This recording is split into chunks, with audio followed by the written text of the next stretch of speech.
Hello my lovely gamers, my name is Jonal and today we're taking a look at how to counter Doomfist with Genji. I'm soon leaving for Germany, so I'll try to get you guys some guides before I leave, hopefully about Doomfist, so that when he goes live on the servers, in case I'm not back from Germany, at least you have this video to try to help you out in competitive.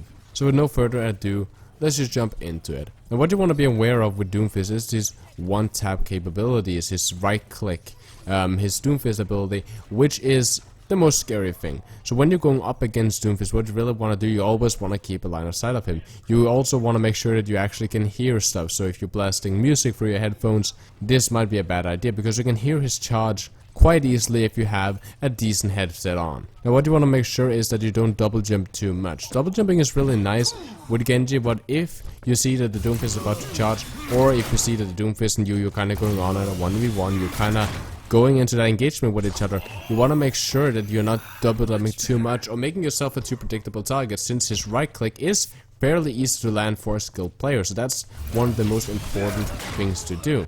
The Doomfist is, again, just like Winston, just like Symmetra, they're really good at close range. Meaning if you can keep some of your distance and just left click him down, that is the best way to deal with him. Just left clicking him down, keeping that distance, making sure not too predictable.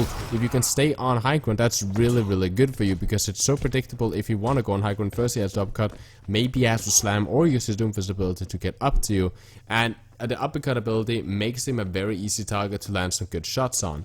Now making sure that you have your Swift Strike available is super important, as I said, because if he's uppercutting and then want to do a slam after that, you might just be able to, when he uppercuts, to dash right through him.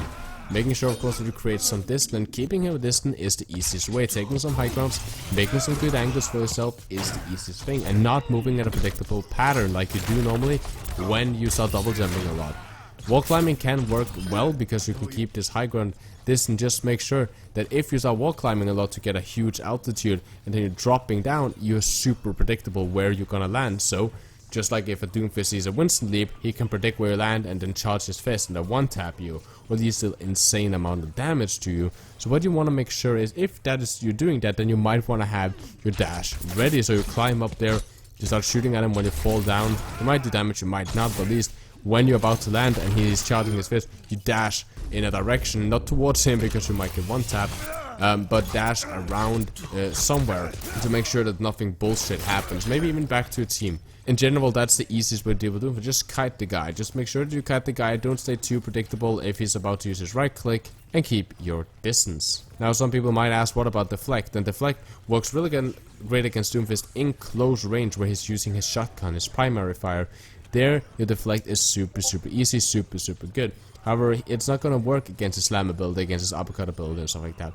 And what's also really nice to note is if he gets you an uppercut, if he gets you something like that, then if you have dash available, you can actually dash out of that, right? Because while you're in the air, you can just dash right through him, doing that you're breaking his combos.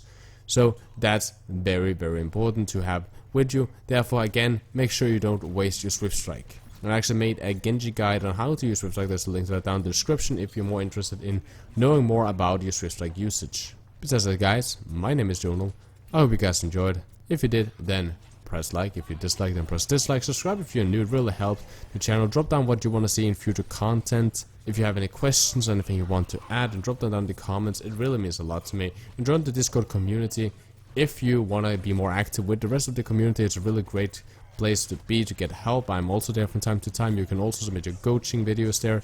So in general, guys, I hope you guys are having a wonderful time. My name is Jonal, and as always, keep me in your crosshair.